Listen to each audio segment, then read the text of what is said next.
actually going to begin by asking Mark to speak a little bit to what you call the 4 unconscious themes. You can read about this in his book, but I think it's really important to what we've both been speaking about today and to maybe take us a few layers deeper. Before I begin to work with somebody, I'm looking for how the life force is occluded. Somehow it makes sense to me that there are 4, there's probably a million ways life force is occluded, but there's 4 ways that life force can be limited that have an unconscious effect on us. In other words, I'll just name them. We've merged with the life experience of a parent and don't realize that this is occurring. Our father fails and we fail. Our mother gives away a child or loses a child. We abort our first child. Our parents begin to break up in their 30s, and then in our 30s, we start to pull away from our partner. The first theme, we've merged with the experience, a behavior, a situation, and unconsciously we can't see how it's replaying itself in us. That's one. The second, we reject a parent. Well, we know we reject a parent, that's not unconscious, but the effects in us are often unconscious. We disown the behavior in us that we find abhorrent in them. So if our mother's distant or cold, we disown cold and distant in us and can't see when we're also distant and cold, and it expresses in us unconsciously. Or we project it onto a partner. We either pull a partner in who's distant or cold, so we have another opportunity to heal the trauma, or we turn a good partner, distant and cold, with our hypervigilance. Because if I'm already expecting her to be distant and cold, and she sees the gates of my eyes closed, she will become distant and cold. That's the second way when we reject a parent, we have these unconscious occurrences. The third of rejecting a parent, I have these all, I like to work in numbers. The third piece of this is if we reject a parent, we also reject that part of us. In other words, if that parent is critical, we become inwardly critical. If the parent's aggressive, we become inwardly aggressive. If we were ignored, we ignore that fragmented young part in us. So the second theme, first theme, we've merged with a parent. Second theme, we've rejected a parent. Third theme, one of the largest, we have an early break in the bond with our mother. And Julie was talking a lot about this in her talk. If there's a break in the attachment, we weren't mirrored, an event happens, dad's drinking, mom's cheating, they're separating, there's an incubator, someone dies, some event happens in utero or in those first few years, and we often don't know about this, right? Because it's an enigma to us, because the hippocampus and the prefrontal cortex haven't established, the connections to the hippocampus and the prefrontal cortex don't develop until we're 2 or 3. So we often have no clue why we're like this. We just say, well, I'm just wired that way, that's just me. And yet, when we have a break in the bond, we can't trust the feeling of who we are. Where does the feeling of who we are come from? It comes from that looking. It comes from that seeing, that the mother mirroring. So we're often held together with tightness and anxiety, and maybe everything's fine until we go into a relationship and we have the feeling of don't come close, or stay away, or I need you, or withdraw, or or push away, or isolation, or don't leave, cling, all this stuff. But again, the effects are unconscious because we often don't know what happened. We have to go home and say, Mom, what happened? Or we have to piece together, if we don't know our mother or if our mother's passed away, from our trauma language. When we have this trauma language, we can tell what happened. It's in the body, it's in our words, it's in our face. The fourth theme, probably the sexiest theme, is when we have an identification with someone other than our parents, like the grandfather who hurt someone and we feel we don't deserve to live. Or the grandmother who lost a child, like the story I told earlier. She's identified with her grandmother and fearing that she'll hurt her child. Or the stillborn brother that nobody talks about because it was so painful for our mom, and we're given the same name. Mother's belief is he's come back. And because this child's excluded and we identified with this child, we start to live lifeless like this child, unseen like this child. We don't fit in, we don't belong like this child. These identifications are very peculiar and very interesting. These are the four themes. Thank you. So these are some beautiful themes that we can maybe as a panel all go a little bit deeper on. It's very much about what we call developmental or early trauma or attachment trauma. So Scott, why don't we begin with you having a response to maybe what Mark's talking about? It's funny how we all sort of come from different backgrounds, different education and experience. And yet I can hear in him, through my own language, how I'm working with trauma. I recognize, even though I'm not aware of your four, I recognize it in my own work at the Killaby Center. The mirroring effect is very powerful. You talked about the mirroring in terms of parent mirroring to child, certain identities. That mirroring is going on in so many different ways. Vertically, horizontally. Vertically meaning your friends, your co-workers, your family, and then vertically, generationally. So we're mirroring all sorts of things, identities in each other all the time. And so when we work with trauma at the Killaby Center, oftentimes at the root of it is what we call a deficiency story, which is kind of another way of saying of what he was saying, is where we internalize certain things about ourselves that are not ultimately true. Things like, I'm not worthy, I'm inadequate, I'm unloved, I'm abandoned, I'm weak, I'm powerless, or something like that. And what's so hard about treating trauma is that we do push a lot of this out of our consciousness. I noticed you sort of almost got to the word shadow. That's one way of pushing it out of our consciousness. We sort of we repress or disown certain things about ourselves. We push it out to other people, whether it's our spouse or. And so part of trauma work, I think, for me, is bringing everything back to the self. So if you've projected something out onto somebody else, which happens in a number of ways, not just with shadowing. Shadowing is like when you're repressing or disowning something about yourself. You don't see it in yourself, and then it shows up in somebody else. But there's other mirroring effects that just, I love the way that you explained when a certain look from somebody, that if I give off a certain look or I say certain things to somebody, I'm almost inviting them to treat me in accordance with the self-belief that I'm already holding. It's like the filter, and everything I'm trying to do, on an unconscious level, I'm validating or confirming that identity in myself by the way that I present myself in social situations. And there's a myriad of examples of that, right? Because human nature is so fluid and continuous. But that's constantly going on in relationship. And we are such precious and impressionable creatures. We learn so much and we take on so much and so many imprints about who we are that ultimately are not actually who we are. So that's both the tragedy and the blessing in all of this, because when we have to know who we think we are, who we've taken ourselves to be through this mirroring and this transgenerational trauma and just, well, trauma, PTSD. We have to learn who we've taken ourselves to be. What life, Julie was talking about how I'm paraphrasing, but how we often don't realize that it was our environment, it wasn't us, right? Mm-hmm. But yet, that's not how we experience it. We experience it that it's us, right? That it's me. And so coming back to the self, bringing everything back to the self for me is about illuminating these shadows, these projections, this very delicate mirroring that happens in relationship. Just like the look of a father. Have you had a father or mother that looks with you in a punishing way or a judgmental way? I mean, that itself can be very traumatizing.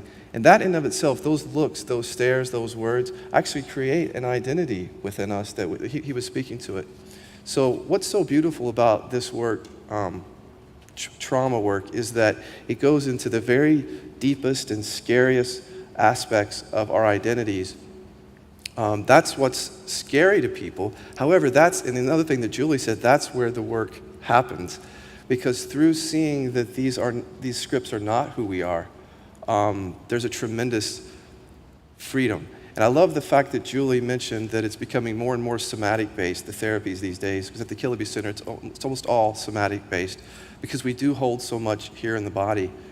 So, when we talk about trauma, it's almost like a depressing topic at first, because it's like, I don't know that I've met anybody that doesn't have some trauma. Right. Even if it's the trauma of being human, think you come out of the womb and you're in this body, and it's like, oh my God, and I have to survive now, and I have to find love, and I have to find all this stuff, and nobody's given it to me, and I don't know what to do. So just the trauma of being human, if nothing else. So we all have this in common. It seems rather scary, but in a very ironic way, it is a gift when we become ready to welcome all these parts of ourselves back to the self and see ultimately that they're not who we are, and to allow them to dissolve and come back to our true nature, which is, however you want to call that, our divine essence, awareness, presence. All of these things are such opportunities. That's what I got from both you and both of you speaking, and Yeah, thank you. there's a real richness there. Thank you, Scott. Jael, can we hear from you? Sure. Yeah. Can you hear me? Yes. Good. My background is largely in the somatic orientation, and I find that one of the most powerful ways to start to dissolve the binding in the body, the kind of psycho-spiritual binding, the felt sense of who I am that happens in the relational field that we're talking about, in the early developmental relational field. I think you were talking about how we get sort of cut off from ourselves. We get locked out when there's enough trauma. And my experience is that if you can start to bring people into, first, a safe space, Right. a resourcing space, but also orienting towards pleasure. If you can actually start to feel sensation that's pleasurable sensation, to let the awareness start to come back into the body. And my sense is that even if your early experiences, because what we do is we have to actually bond with the environment that we're born into to survive it. So that's where that felt sense of self comes in. So if someone was beating you, you're going to learn that that's what love feels like, and you're going to keep perpetuating that, which is what you're talking about. Or that the world is not a safe place to be, at the very least. Right. Right, yeah. I guess my experience tells me, working with people and with myself, that there's something deeper. There's something below the nervous system. There's a more intrinsic, innate connectiveness, belonging. What this event is very much about, pointing to the presence of our being, that's innately in our biology.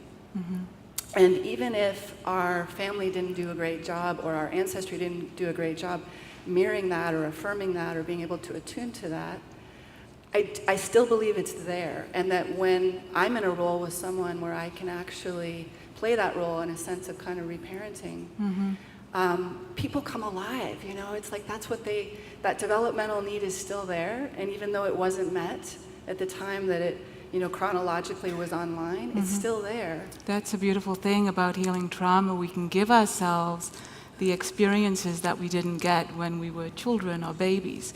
We can recreate them, and that will shift the body. It will shift the organ or the nervous system back into a deeper state of organization. But it can be really tricky to get there if we don't ever have that loving sense of mirroring. If we aren't looked at with love and compassion, if somebody doesn't see us, then to get to that innate part of us that you were speaking about so beautifully is really tricky, because it's as if we get these defenses that come up that are going to protect us from going anywhere near the trauma, the feelings of the trauma, and the emotions that go with it, because the emotions can be so intense. And at the time of the trauma, we have no capacity to be with it, otherwise we would have done, but especially in early trauma, right? So we disconnect, and there's so much dysregulation in the nervous system and all of the systems in the body that I think you're right as well. When we are in therapy, if we can be with somebody that can look at us, create a safe space, nurture us, right, then we can begin to come back to the body in an easier and gentle way. And it does need to be easy and gentle, no big cathartic, re-traumatizing experiences anymore. Thank you. Just one other Sure. comment. That's why I find that touch contact and also sound, I work a lot with sound with people, because they're actually, it's bringing them in to their own vibration, to their own sensation. That's very internal. It's very much in the core. And what I've seen is that when people can actually touch into the core, so they're not out on the periphery, then that's where that innate terrain is. That's actually never broken. That's always intact. That's always whole. Yeah. But if you don't feel it and it's just a concept, then you can actually use it to further sort of shame yourself. Yeah. But sound and awareness and breath and any kind of practice that brings you into the core terrain is where I find that native habitat very alive and well, even in the most traumatized people. Yeah. Sound is incredibly important, the sound of our voice. So a lot of therapists will know how to use the tone, or what we call a prosody of voice, to go up or down. That can create a calming event in somebody's nervous system. Now, if we're speaking to somebody in this high-pitched voice, it's not very, very healing. It can be more startling. So you're right, sound can really calm us and bring us back to a safer place. Richard, I know you have some things to say about this. Well, it's lovely listening to everyone. It's striking a lot of pieces in me. And one of the things I think is important as we're talking about trauma, because as you were intimating, it's something we've all experienced. So how have you experienced trauma in your life? I was listening when you were talking before, and Mark, when you were talking a little while ago. We have a lot of basic needs as a human being: food, shelter, clothing, safety.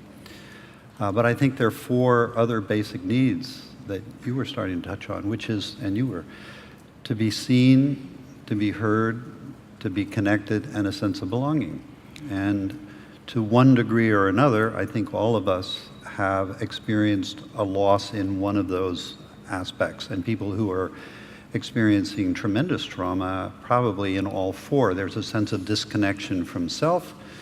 There's a sense of disconnection of belonging to the world, because there's an overwhelm of information, whether it's done incrementally, as you were talking about earlier, or it's coming from trauma from accident, war, sexual abuse, or we're inheriting it. And so how have we rejected ourselves in one capacity or another? And recovering from trauma, for me, feels like it's recovering some aspect of ourself that has been relegated as the shadow into the unconscious. One of the things I might ask you, when you feel into it, how does this impact you? Because it's something I ask at eventually people I'm working with who are experiencing trauma. I'm willing to be seen. I'm willing to be heard. I'm willing to see myself. I'm willing to connect to myself. I'm willing for you to see me and hear me.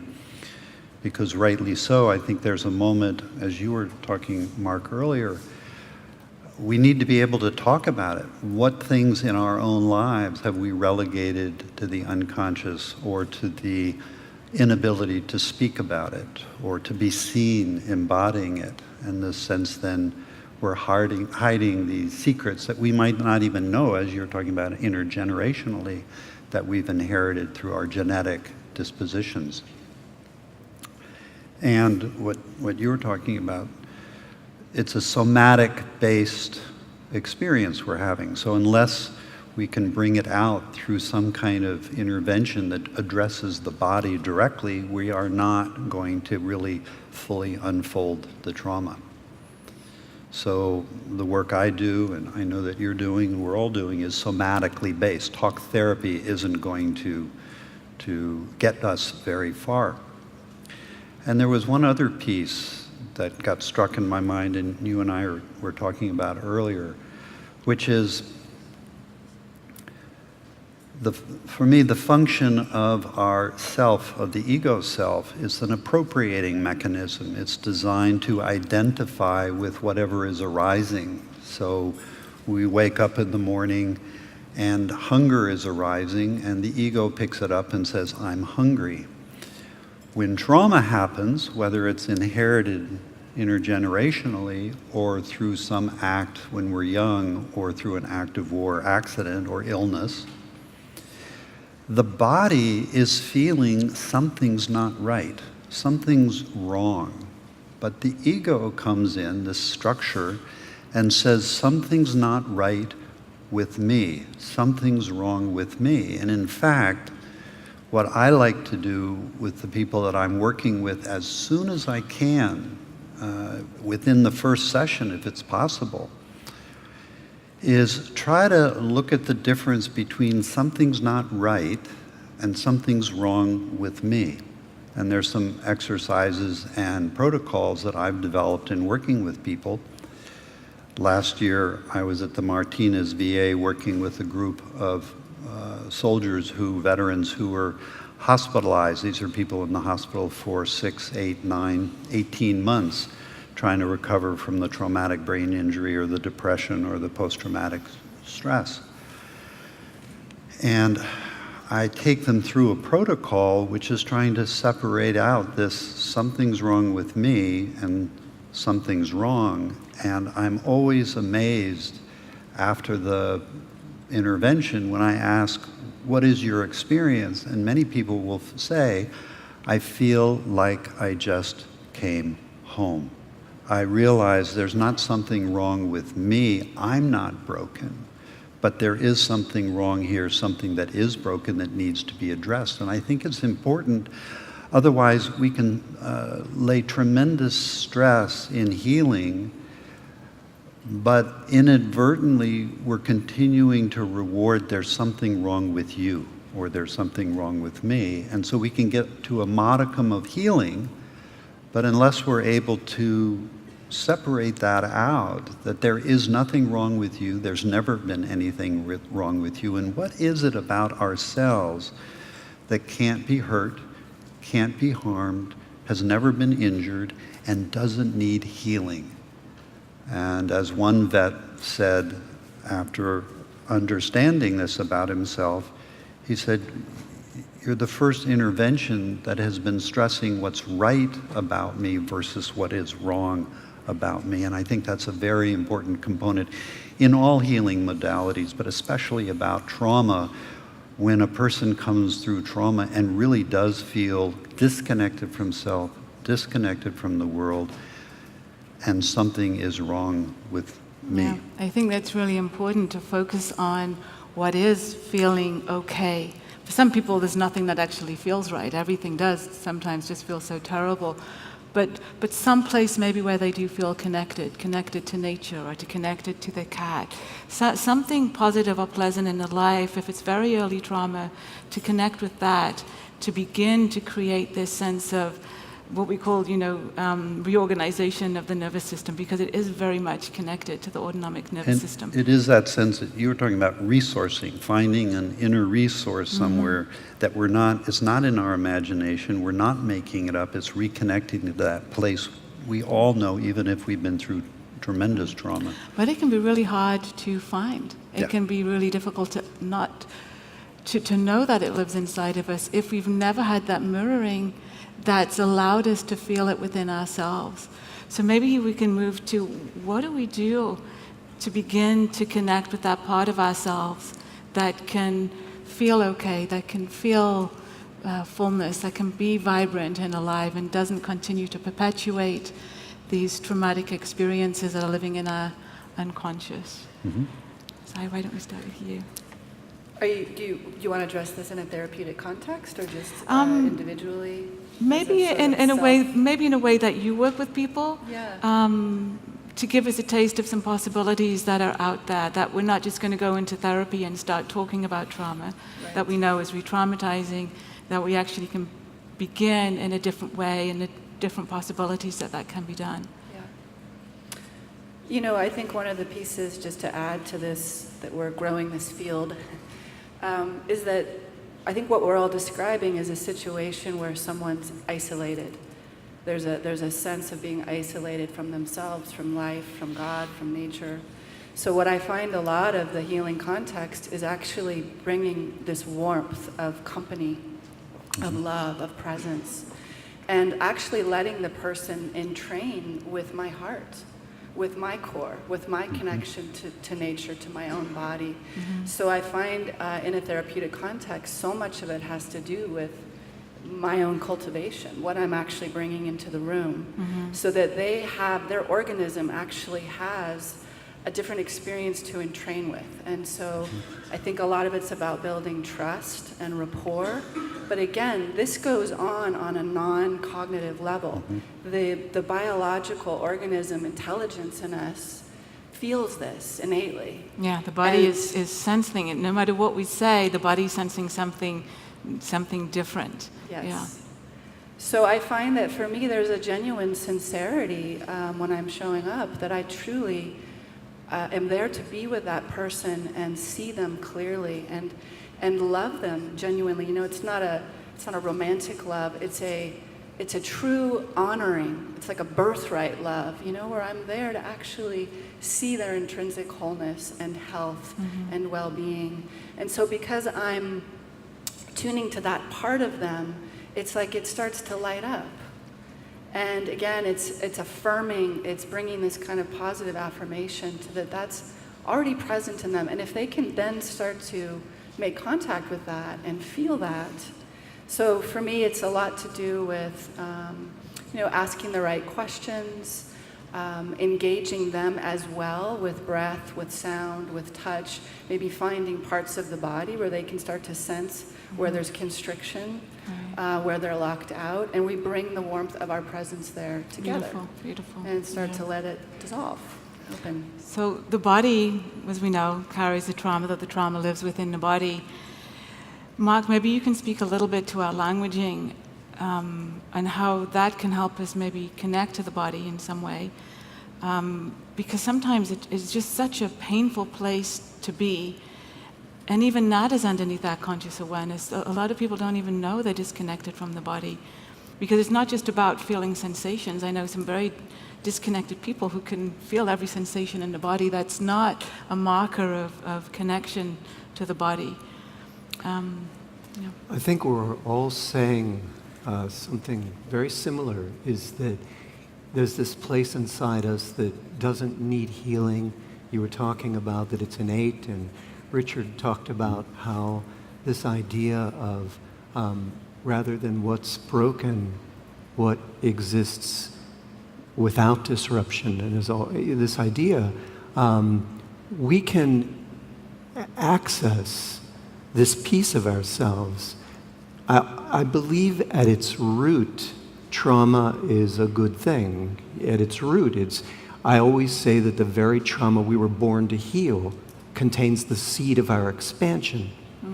And that when we can go to, I had people in the room, for example, say that sentence, which would bring up a contraction or some tight feeling in the body. And if we don't shy away from that tight feeling, but we can hold it in our awareness with breath, with sensation, with maybe even a word like, I've got you, I'm here, I'll hold you with our hand, I'll hold you with our breath, and I'll breathe with you until you and I are integrated, or until you feel safe and held. Who's the I and the I? Maybe it's us, this witness, this adult, and at the same time, there's this either fragmentation that occurred when we were young, or we inherited. Comes many ways. But when we can move into this place, as we're all saying, with breath, awareness, some sentences, some sensation. I like the idea of touching the sensation.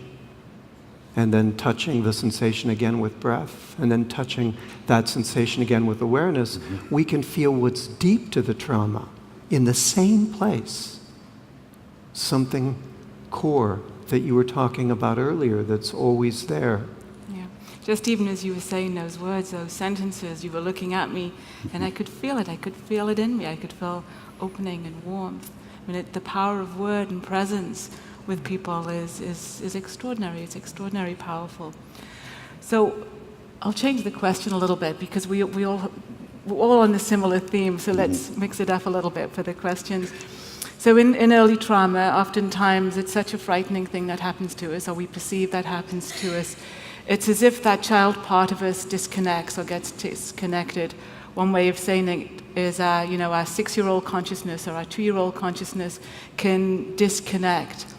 And we grow up into adulthood, but we're still seeing the world or viewing the world through this 2-year-old or this 6-year-old. And this is where, as adults, we get into tantrums with our partners or at work, or anger comes up, or unusual feelings that we don't quite understand. A lot of times when I'm working with people, I'll actually have an image of oftentimes a baby that will come out of nowhere, and they'll be incredibly surprised, and they bring this baby back into the heart center, and you can just see this beautiful softening and integration that's happening for them. So maybe you can speak to these split-off aspects of us. Richard, why don't you go first? Well, if you want, open your eyes, close your eyes, but remember a time when you're having a particular emotion or a particular belief that you've fallen prey to.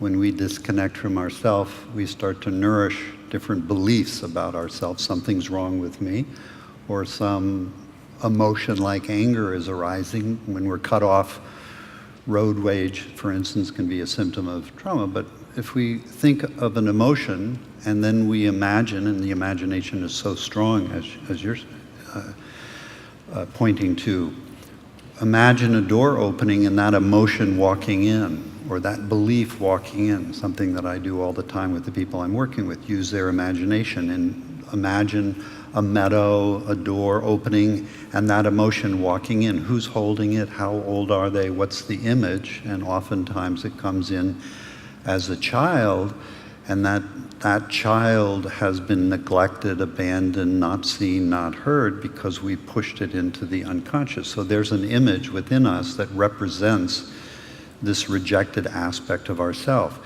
that may have been originally rejected through the trauma or through the intergenerational aspect or through sexual abuse when we were young, or some other aspect.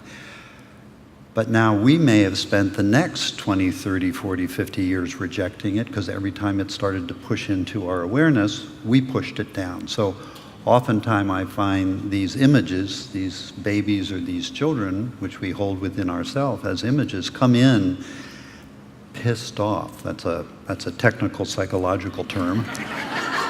And babies and children get really pissed off. And so my first movement, if one of these walks in with you, is how do they feel about being with you, and how do you feel about being with them? We first got to heal that first relationship. We're able to hang out with each other, and then we can begin to inquire into a number of questions, simple questions.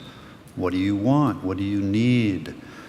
But the most important aspect is, what's the action that you need me to take with respect to you that helps us heal on our way?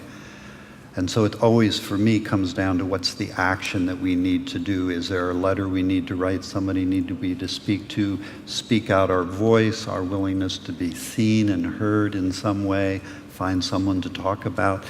The aspect that you're talking about, come into relationship with someone who can mirror back a sense of warmth and loving kindness and presence, because often in trauma, it's not so much what we're having them do, but it's the relationship between ourselves and the person we're working with that brings in for the first time a sense of loving kindness. So it's to me, it's very practical.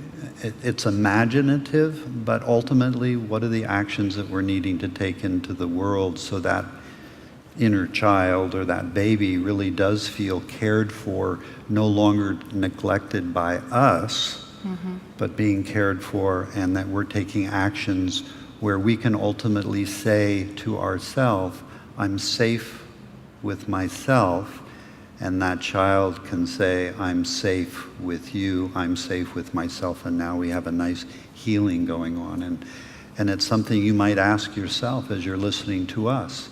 If you were to say to yourself, I am safe with myself, what are the ways in which we abandon, betray, neglect ourselves? That's, in a way, a moment of little pieces of trauma we continue to do to ourselves. And ultimately, I would like us all to be able to say, I'm safe with myself.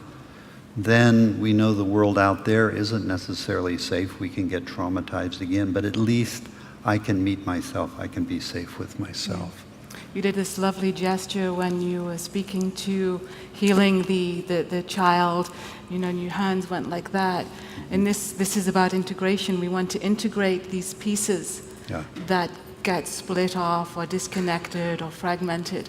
So it very much is about integrating, so we can all come back and experience this sense of fullness or wholeness. If I can't be with me, there is no way I can be with you. Until I can be with myself, then I can start being with you and the world. And trauma is a disconnection from self and a disconnection from world. Yeah. Can I just say one just quickly, because I think this is an important piece that some people get confused about when they're working. If we're talking about connection and connecting in this loving environment, but quite often showing up for somebody with compassion and love and eye contact can be really terrifying. So if you've had that experience where you find it terrifying to really connect with somebody's presence or eye contact, most therapists today, I think, understand that and have different ways to work with it. Like, we don't want to sit in this loving glare. It can actually be terrifying to people, that we have to allow people to know it's okay to look away. It's okay not to look at me. And that gives them a deeper sense of safety. So, Scott, thanks. I was going to say, the best, I could speak for 2 hours on that question because it's such a rich question. The best I can say is to talk about my own story a little bit. Before 6th grade and after 6th grade are very different for me. Before 6th grade, I was an outgoing, loving kid. I was the kid on the block that invited all the other kids to play games, and I'd put on shows for them. And 6th grade changed everything, because it was about the time when I realized I was gay, or I was starting to understand that. And at the same time, my core group of male friends turned against me and bullied me for months, so badly that I stayed home from school for months, absolutely terrified of the world and feeling like my whole universe had crashed. Then there was that process of disconnecting from that kid who started to feel very deeply unlovable, but didn't have the consciousness to see how that was going to affect the next 20 years of my life. The next 20 years of my life, I went almost immediately into drug and alcohol addiction right after 6th grade. I actually started in 7th and 8th grade to numb out all of that stuff and hide it from my consciousness. Along with that, as I grew up and started to come out in my 20s, what I was doing is I was falling in love with heterosexual men who couldn't love me back. And so if the gay men came to me and expressed loving kindness and support, and it would be like, no, you don't understand. That's not me.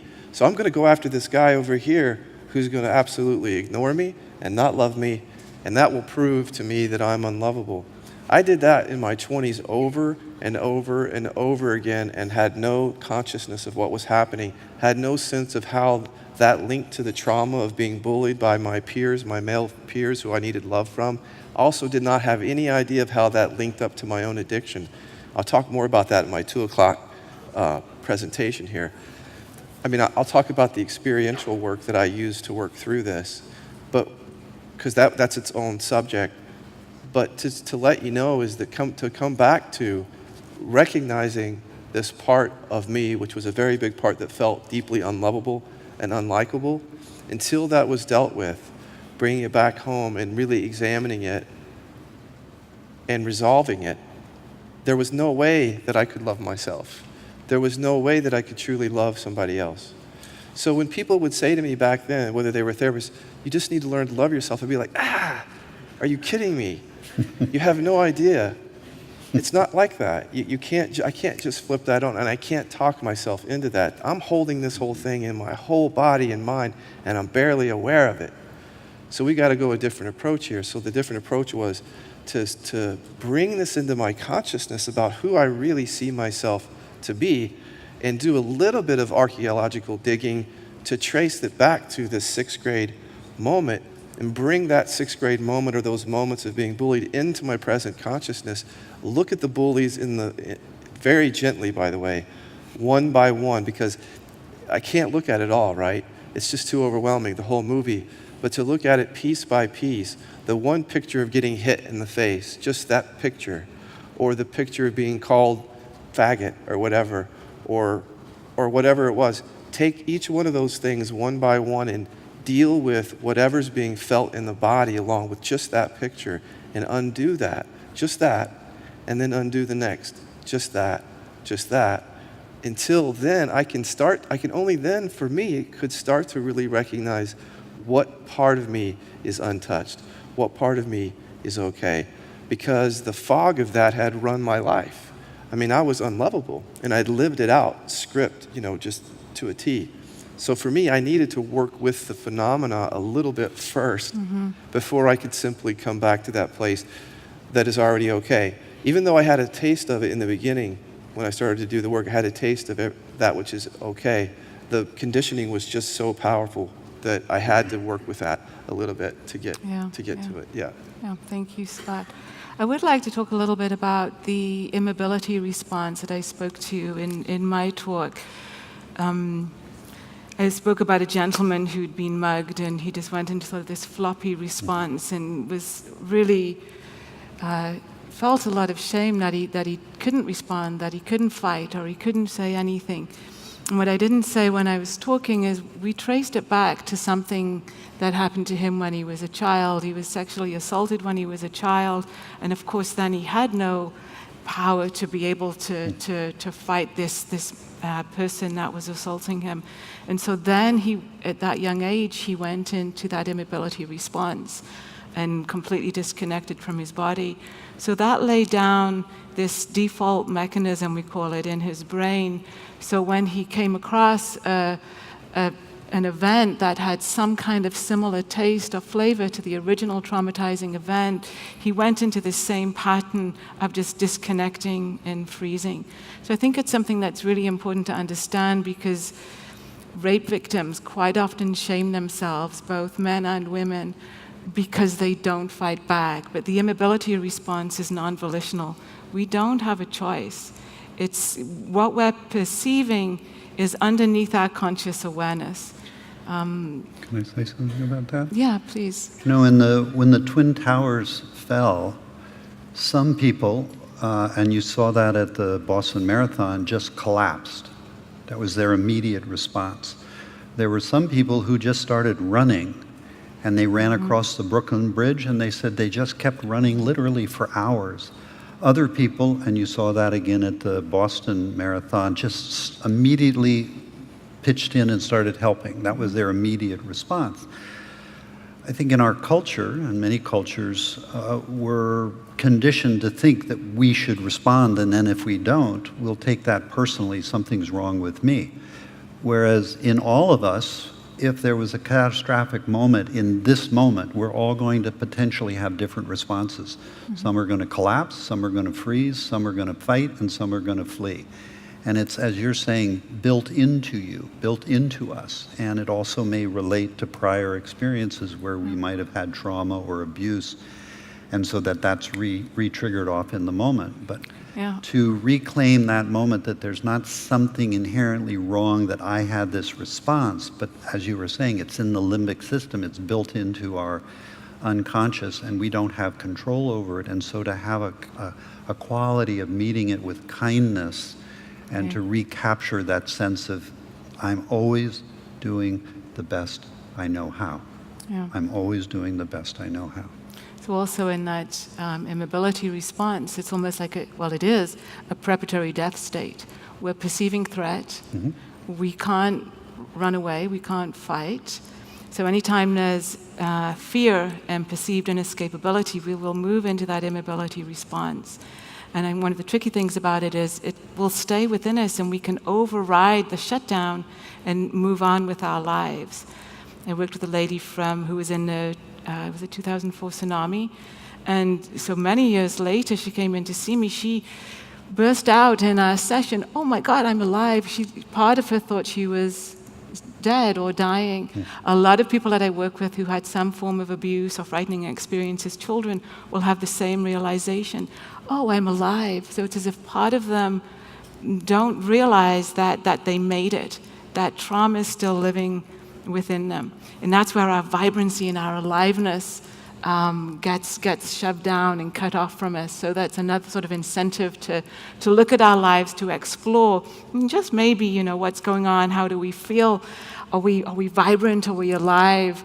Do we grasp on to our sense of self?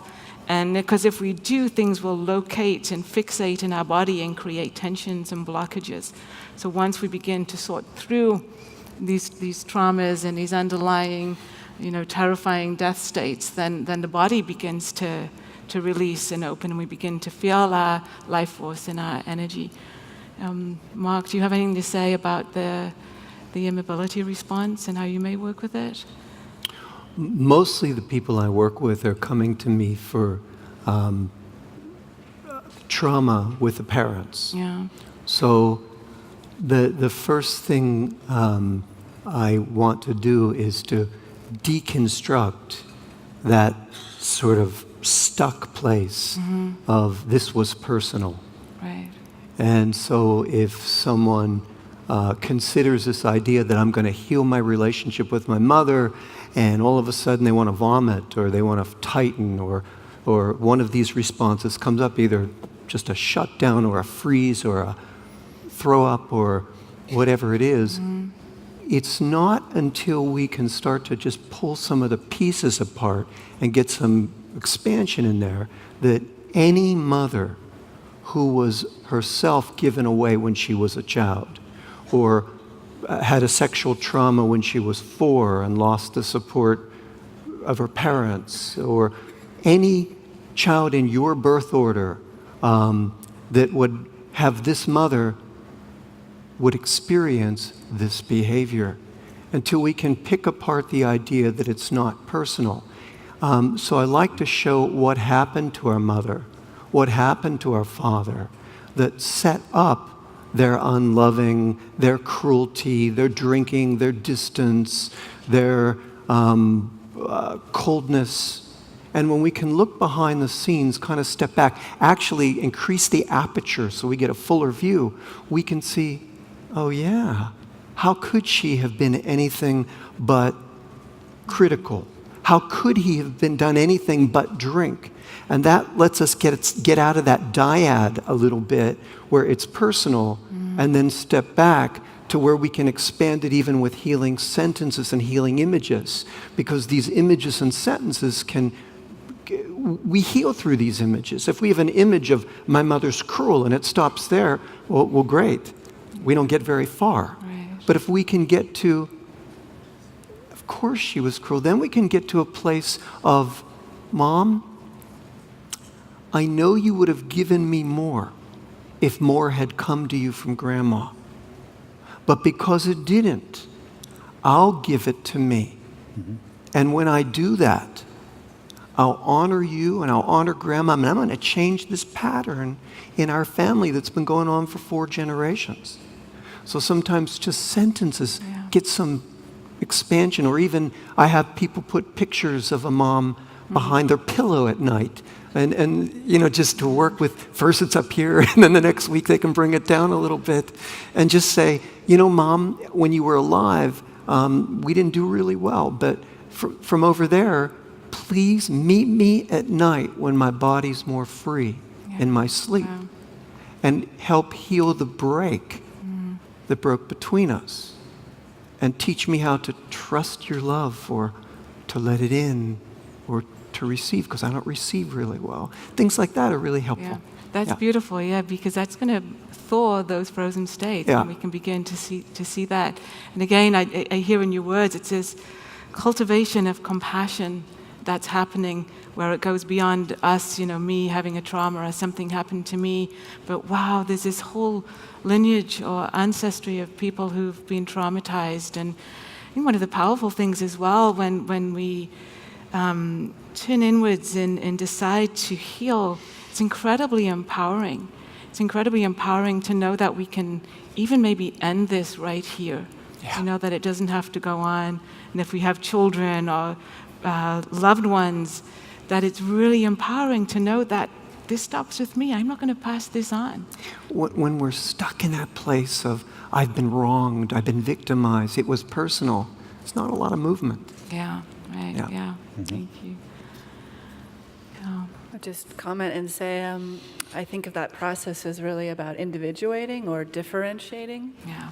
yourself from the culture, from your ancestry, from your parents, and starting to actually know what you feel like and what's true for you and where your energy field exists and what it feels like to actually occupy it.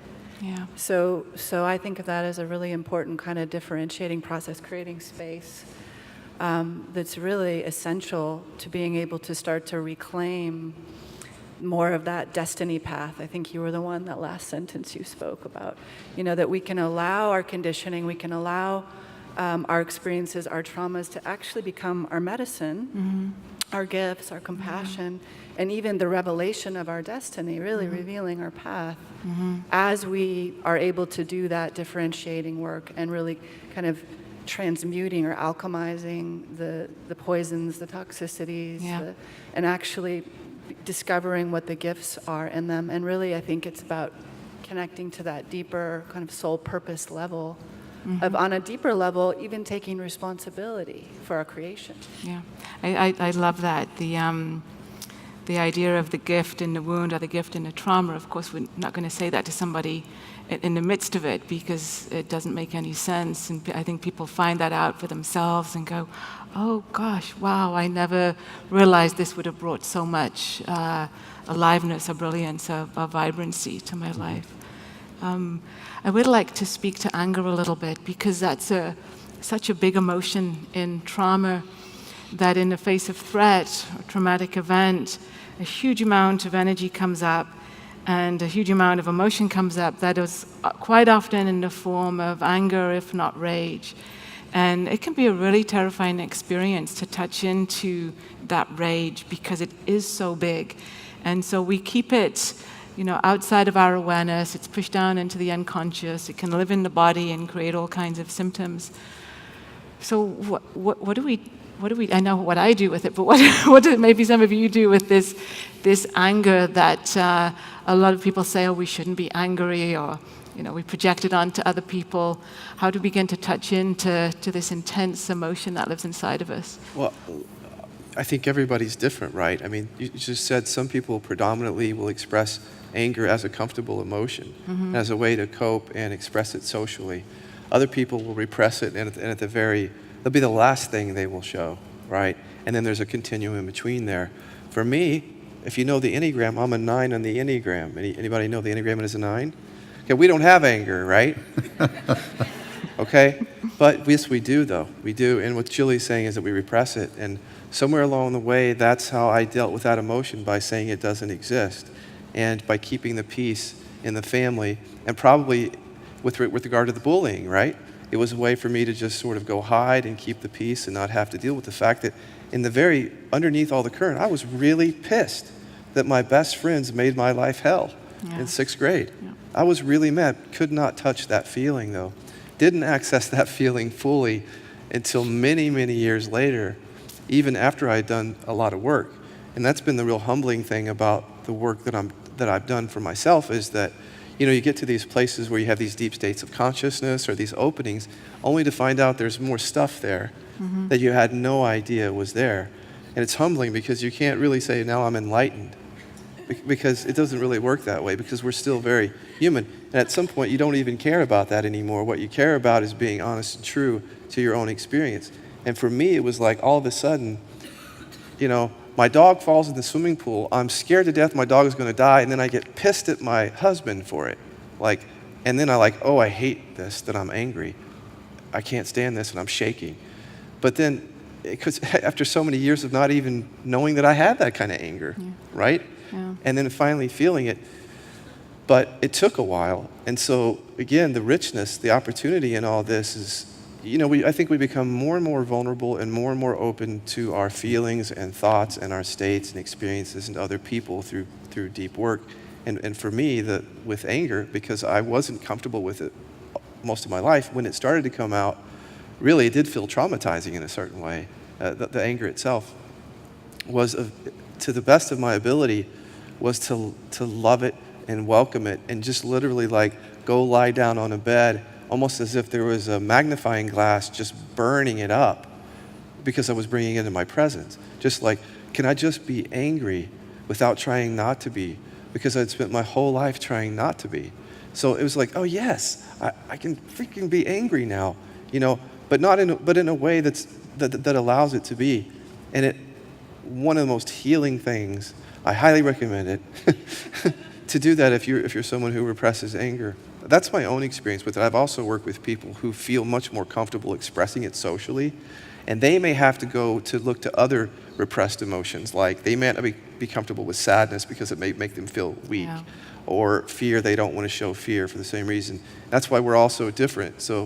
But with anger, that's my experience with it, personally. We tend to either, unprocessed or unrecognized or disowned anger, we tend to either have it pointing towards us, we act it out inwardly, or we act it out outwardly out there. Yeah. But there's a third option, which is beginning to feel it and integrate it and to be present with it. Right? In anger, just cut off anger is our life force. We're cutting off our vibrancy. Yeah. So as we begin to integrate it back into our system, again, we become more vibrant, we become more alive, we feel more empowered, and we're able to respond much better than an explosive reaction that might occasionally sneak out of us, or just have to really quieten down and repress ourselves. Yeah, and Jill, that's really good. And just for the nines in the audience, which I feel a kinship with, so many of us grow up not speaking our minds and being able to express how we really feel in a situation. Once that anger starts to come to the surface and it's loved and welcomed, you can start to express yourself more. Yeah. And it's very, very empowering to be able to say, this is what I want, this is what I think. And even if you don't love me, this is what I think, And that's a really empowering thing. So there's a lot of richness in all of these explorations, and you can't really know it until you deal with it. You can't know the richness until you deal with it, but you can hear other people talk about it, like me, and that can encourage you to work with it. Yeah. Richard, it would be nice to hear your thoughts on anger. I know you work with one population of abused women, and the tremendous amount of rage underneath that. Can you speak to that a little bit? Yeah, I think several things. One is, I think of everything as a messenger. So anger is a messenger. But oftentimes in this work, people come with the thought that they're trying to fix, change, overcome, or something's wrong. So there's a complexity of